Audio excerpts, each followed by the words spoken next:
Outlaw Johnny Black, coming from the same team that actually gave us Black Dynamite. If you remember the movie, I think it was from 2009, starring Michael J. White, who also directed this movie. And I expected more from it. I expected more from them.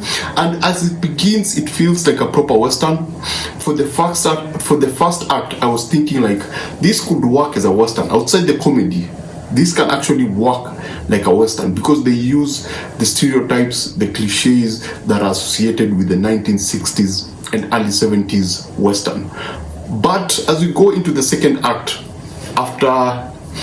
let me give you the specific point. After a certain character who's supposed to be a priest is taken, he is abducted by some Indians, and Michael J. White's character Johnny has to pretend to be a priest and goes into this town. That's where things actually slowed down for me. Things really slowed down there up to the better part of the third act. And I think that's where the tone of the movie changes, because yes, it follows the structure of a Western movie, but there's just an element of playfulness in the end of the second act and the better part of the third act that kind of felt, that I had to readjust myself, because now it focused more on the drama and the comedic elements and I wouldn't call them investigative elements, because the sheriff was trying to figure out whether Johnny Black was actually a real priest. And so it goes into that, I would call it kind of slow. And it could have been edited out, because this is like a 2-hour movie. There is a lot of stuff within the second act that could have been cut off. And, it could have been leaner. It could have been a 1 hour, 30-minute movie. So, generally, in terms of entertainment, if you're not in for the action and the gun work, there's a lot of entertainment in how it's written, the dialogue.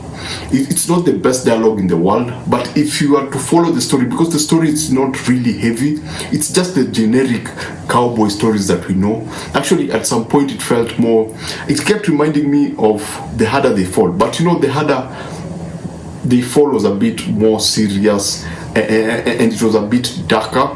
It was a Western that was trying to do more than, the thing that he did better than this one is that it was a cinematic experience. This felt more like, let's make a Western from the 60s and keep it with that tone. They didn't try to do anything, grand or cinematic or, revolutionary with the camera work. It's very basic. And yeah, I struggled with I struggled after Michael J. White characters turns into a priest. There were very, very funny moments, but I was just struggling to keep up with the movie. I was trying to keep up with the movie until he gets himself in a jail. That's when, let me say, until he gets himself into a jail, and so he has to escape and try to get away. And that's like the super last part, and a certain character from the beginning is also reintroduced. The arch enemy, the arch nemesis is reintroduced, who we don't see during this particular second act that I'm talking about. We don't see him. So we see him like in a flashback, and then we see him at the end. And I thought he could have been utilized more. I thought I would have wished to see more of the rivalry between the two. I would have wished to see this character from the flashback as the person that we see at the end, but we get to know him more. I wish we could have just redirected the story a bit and gone into see what he has been up to all those years. Let me just warn you, don't take it seriously. Don't expect it to be like Black Dynamite, but there are few comedic elements here. I think one of my favorite is Russell Peters, the comedian scene. There's just one scene, there's just one thing that he does that left me dying, man. There's one particular scene, and you will know it.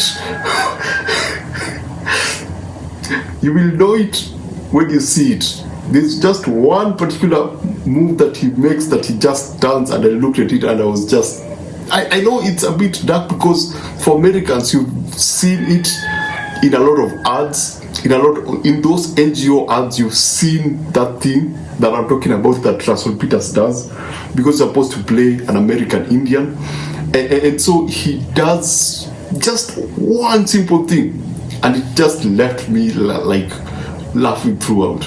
There are other small things like there's a scene that Outlaw Johnny Black, he's been walking in the desert, he's feeling thirsty, and then there's water, and then there's a bucket, and then his horse like dies, and then he's holding the bucket close to him, and then the horse kicks the bucket. I think that was funny. The other small things, especially with the ladies in the church and the ladies in the storyline with there's another character who's supposed to play like the original priest who was abducted. He gets back to the town, and then there's a conflict between there's the impersonator and there's the real person coming together, and they're trying to hide the fact that this guy was an impersonator. You see, that was pretty interesting. It's outside the westernness of the story, and this time it goes more into religion and the black people, and it was pretty entertaining. The characters' performances, a lot of people are familiar because they are from Black Dynamite, the movie.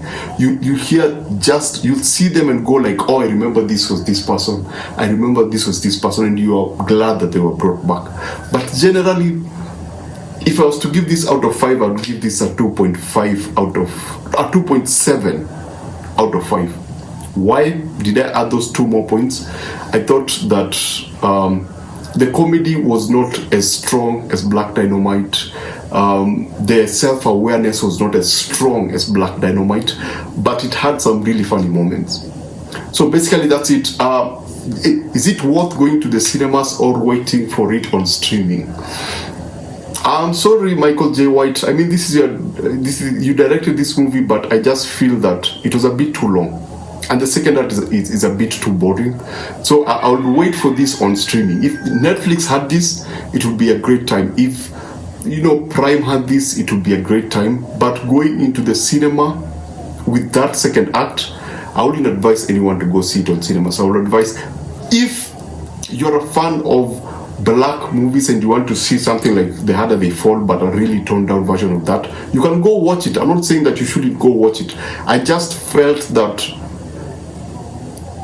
it could have been a bit more self-aware, it could have been a bit more entertaining, it could have been a bit more funny.